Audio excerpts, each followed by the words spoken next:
નમસ્કાર। આજે આપણે જોશું કે શિયાળામાં ડેન્ડ્રફ એટલે કે ખોડો વધારે થવાના કારણ શું છે અને તેની સાથે હેરફોલ પણ શિયાળામાં જ વધારે થાય છે।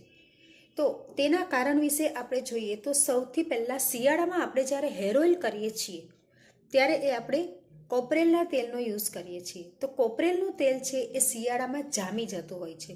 તો હેર ઓઇલની અંદર પણ સેમ એ જ પ્રોબ્લેમ થશે, એ જામી જાય છે, જેના લીધે જ્યારે પણ આપણે બહાર જઈએ છીએ ત્યારે જે કોઈ ડસ્ટ આપણા વાળમાં ઉડીને આવે છે એ બધી ડસ્ટ છે એ તેલ સાથે ચોંટી જાય છે અને તેના લીધે આપણા જે ક્યુટિકલ હોય છે એ બધા બંધ થઈ ગયા હોય છે, તેલ જામી જાય છે એટલે, અને એના લીધે ખોડો થવાની શરૂઆત થાય છે। ખોડો છે એક સ્કિન ડિસીઝ કહેવાય છે, ચામડીના એક રોગ તરીકે એને આપણે ઓળખીએ છીએ।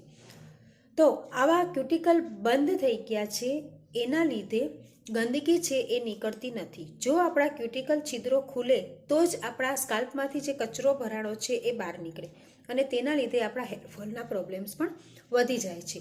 તો તેના માટે સૌથી પહેલાં તો આપણે શું કરી શકીએ, તો શિયાળાની અંદર હેરફોલ માટે ખાસ કરીને પહેલાં તો તેલની અંદર આપણે ચેન્જીસ કરશું। કોપરેલના તેલને યુઝ નહીં કરીએ, તલના તેલને આપણે હેર ઓઇલ કરશું।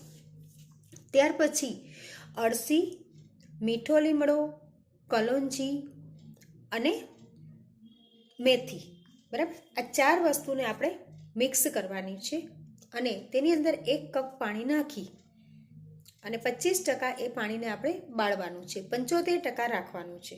પછી એને ગાળી અને જ્યારે પણ હેર વોશ કરવાના હોય એની અડધો કલાક પહેલાં તેને વાળની અંદર લગાવી લઈએ અને ત્યાર પછી અડધો કલાક પછી હેર વોશ કરવાના।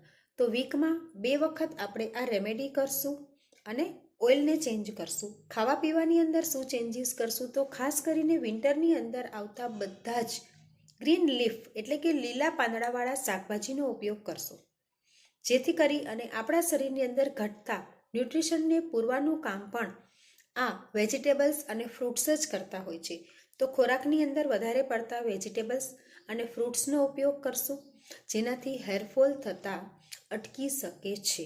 તો મારો આ વિડીયો આપને સારો લાગ્યો હોય, ઉપયોગી લાગ્યો હોય તો લાઈક અને શેર કરવાનું ભૂલશો નહીં। Thank you.